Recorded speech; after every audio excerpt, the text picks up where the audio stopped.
सभी को सादर जय जिनेन्द्र। नमो अरियंताणम, नमो सिद्धाणम, नमो आयर्याणम, नमो वज्राणम, नमो लोससाणम, येसु पंच नमो पारो सव पावपणासनो मंगलाणंच सवे सिंह पद्मम हवै मंगलम। 5 समिति 3 गुप्ती। यह 5 समिति और 3 गुप्ती का वर्णन उत्तराध्ययन सूत्र के 24वें अध्ययन में आता है। भगवान ने 5 समिति और 3 गुप्ती साधु की दिनचर्या के लिए बताई है। समिति मतलब सीमित और गुप्ती मतलब गुप्त। इसका शाब्दिक अर्थ कर सकते हैं, बाकी भगवान ने उसका सैद्धांतिक और शास्त्रीय अर्थ और करा है।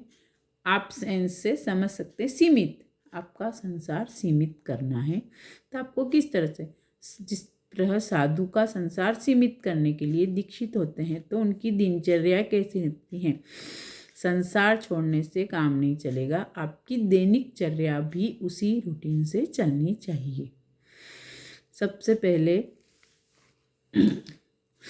समिति 5 प्रकार की है। इरिया समिति, भाषा समिति, ऐष्णा समिति, आदान भान मात्र निक्षेपणा समिति, उच्चार प्रस्वन खेल सिंगाण जल परिस्थापनिका समिति।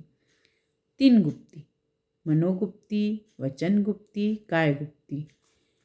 ये 8 5 समिति और 3 गुप्ती ये अष्ट प्रवचन माता है।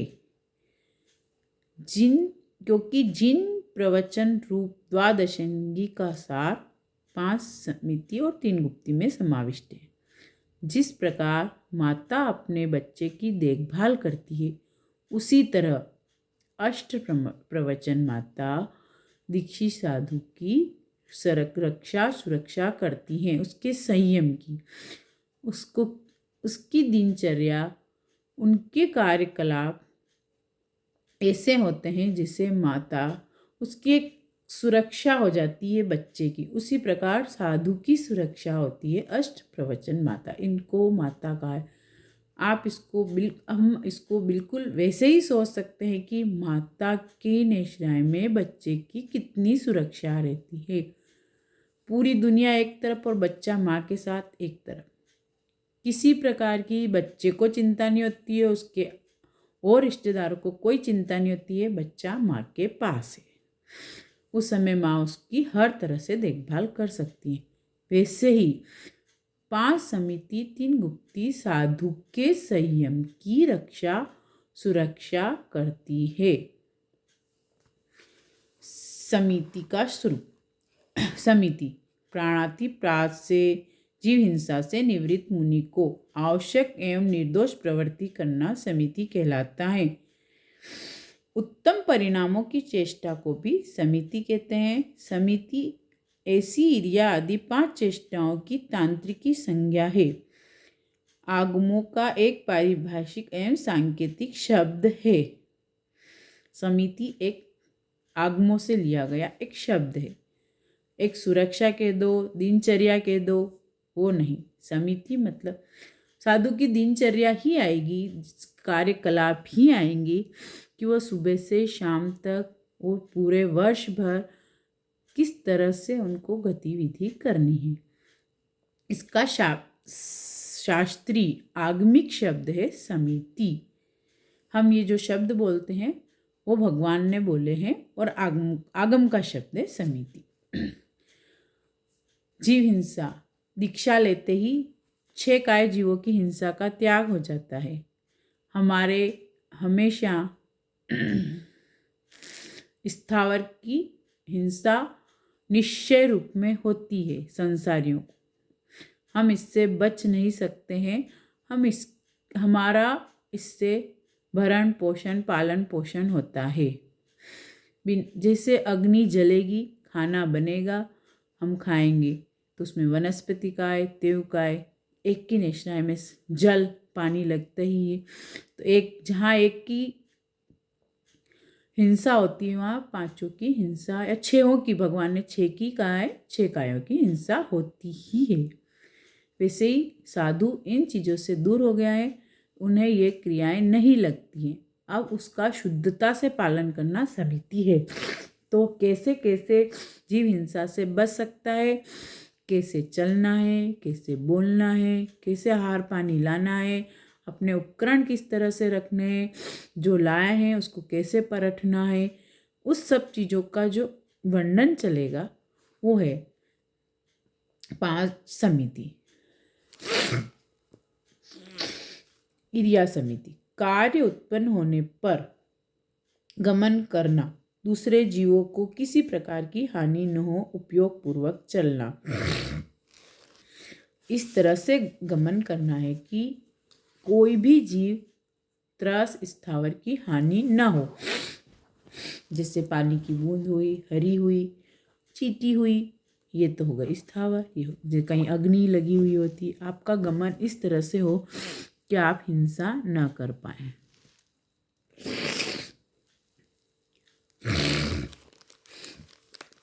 भाषा समिति, आवश्यक होने पर निर्दोष वचन की प्रवृत्ति करना। बिना कारण तो बोलना ही नहीं है, बोलने पर बिल्कुल निर्दोष शब्द बोलने हैं।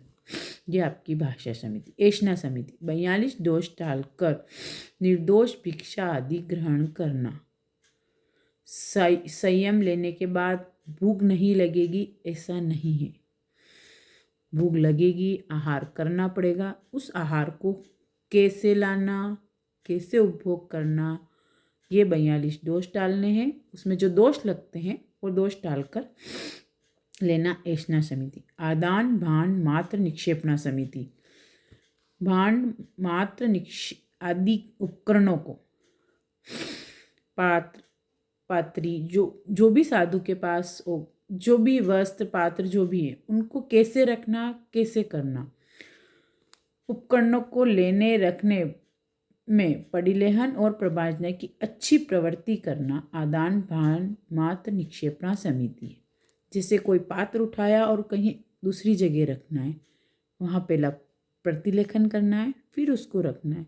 वह जीव हिंसा इस तरह से बचानी है, उसका विवेक रखना है। जहाँ हम करते हैं, जहाँ बैठे वहीं से चीज़ फेंक दी, पास में ही, बहुत पास में, लेकिन साधु को वो बिल्कुल नहीं करना होता है। भले ही पास में हो और देने से उसके पास पहुँचे, लेकिन वहाँ वायुकाय की हिंसा, कुछ भी कह सकते हैं, सभी की हिंसा होती है, उसका विवेक रख के ही करना पड़ेगा। 5वीं समिति है उच्चार पचस्वर्ण खेल सिंगाण जल परिस्थापनिका समिति। परठने योग्य उच्चार आदि वस्तुओं को परठने में स्थंडिल के 10 दोषों को टालकर प्रवृत्ति करना उच्चार प्रस्वण खेल सिंगाण जल परिस्थापनिका समिति है। परठने योग, जैसे आहार आदि के करने के बाद जो पात्र धोएंगे, एनीवन बहुत सारी चीज़ें हैं, उनके उच्चार प्रश्वण खेल मल मूत्र आदि है, उसका जो उनने करा विसर्जन, तो उसको परखना पड़ेगा, क्योंकि भगवान ने कहा है 48 मिनट या जो भी अंतर्मुहूर्त, जो सब संप्रदाय या कुछ भी कह लें, साधु में जो मर्यादा है उसके बाद उसमें जीव उत्पत्ति हो जाती है। उसको परख, इस तरह से परख के ये समिति हुई।